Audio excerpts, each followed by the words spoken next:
President Donald Trump is about to sign his massive, big, beautiful bill. In my hands, I have the event timeline. As you can see, there's plenty of activities from live music to the chants and the protests. A 3-year-old shot over the 4th of July weekend died last night. La mantequilla de maní es un alimento básico que tiene 8 gramos de proteína en solo 2 cucharadas. These green lights here that you can see behind me at the Freedom Community Center serve as a reminder to the 17,000 veterans across Alachua County that here they are seen. They're digging up a hole over there right in front of the local business, and this can disturb their traffic a lot.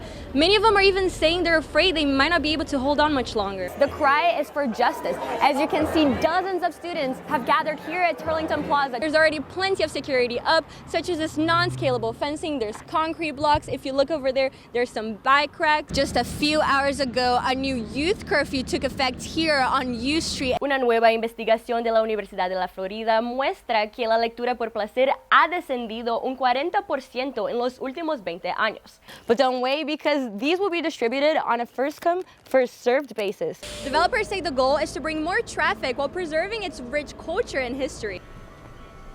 Behind me right now looks pretty quiet other than the student going to and from class, but if you were here just a couple of hours ago, you would have seen Turlington absolutely bustling with protesters, a true hotspot for free speech.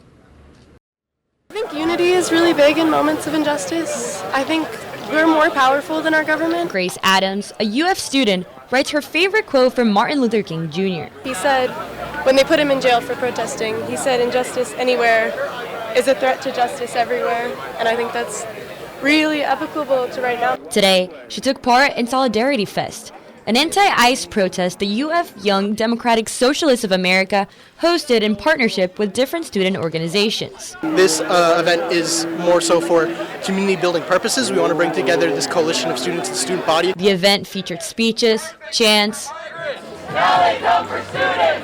personal anecdotes, and music.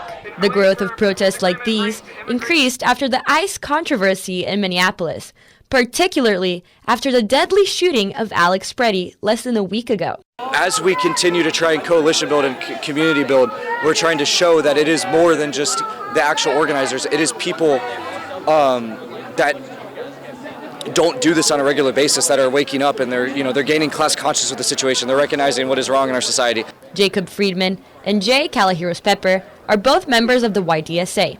Their main grievance: UF's partnership with ICE through the 287G agreement, which allows UFPD to help with immigration enforcement. So that's basically to us saying ICE is on campus and we don't want that. We want to protect our student community here. Protesters like Adams say their participation on this event is only one of the many actions they're taking for change. I've been calling the politicians about it. They don't answer their phones. But if they could vote to defund it, then they won't be able to carry this stuff out. So we just need our voices to be heard. Now, that wasn't the only protest taking place here earlier today. The UF College Republicans also came here to counter protests with their pro-ICE signs. Now, they did not want to speak to me on camera. In this sterling neighborhood soaking in nature's beauty, it's hard to believe this garden came from tragedy. Fire, devastation, total chaos. Steve Honor lives only 4 houses away from this site.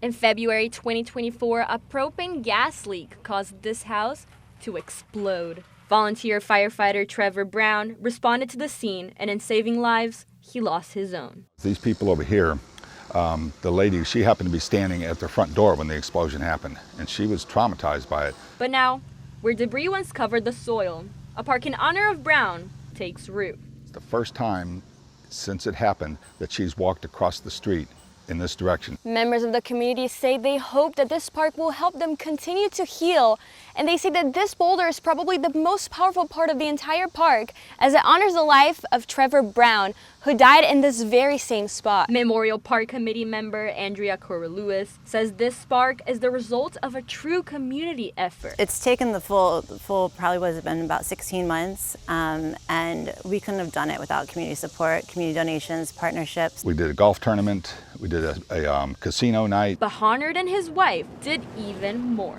Her father and stepfather were once volunteers like Brown. And she said she just never could imagine having them not coming home. and it just tore her up that this happened. So they took $250,000 from their own retirement funds to buy this property and bring this area back to life. This is something we have to do. It's community healing. The FF Memorial Park will be officially inaugurated this Saturday, the day that would have been Brown's 47th birthday. In Sterling, Carolina Tortorelli, WUSA 9. Confianza, conocimiento y fuerza. Nosotros como mujeres, que en teoría somos débiles, pero no, aquí nos enseñaron a ser fuertes. Ana Isabel llegó a Gainesville hace 4 meses con su familia de Colombia.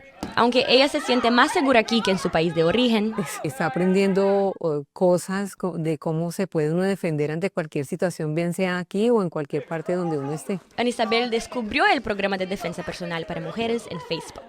RAD, las siglas en inglés para Defensa de Violación y Agresión, es un curso ofrecido por 4 departamentos del área. La última semana, la oficina del sheriff del condado de Alachua se ha asociado con el Departamento de Seguridad Pública de la Universidad de Florida y el Departamento de Policía de Santa Fe para realizar 4 sesiones gratuitas de este curso.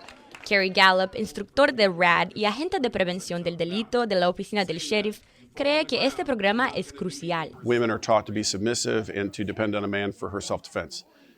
That's ridiculous. Women can defend themselves if they're taught and empowered and trained. El programa tiene 3 objetivos principales: que cada estudiante desarrolle su límite personal, que sea más consciente de su entorno y, claro, la defensa personal. The physical side is really only 10%.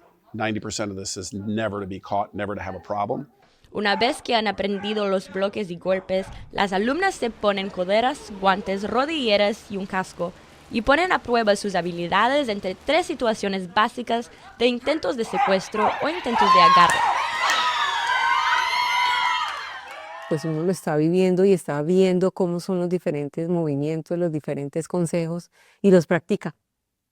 Es genial. Gallup se encuentra emocionado con los relatos de sus exalumnas. It's a feeling that can't be described because when someone can utilize a new skill and feel more confident and feel like they stopped something that was unimaginable, you can't put a price on that. Gallup dice que si te perdiste esta clase, hay muchas más disponibles a lo largo del año. Para Noticias WUFT, Carolina Tortorelli.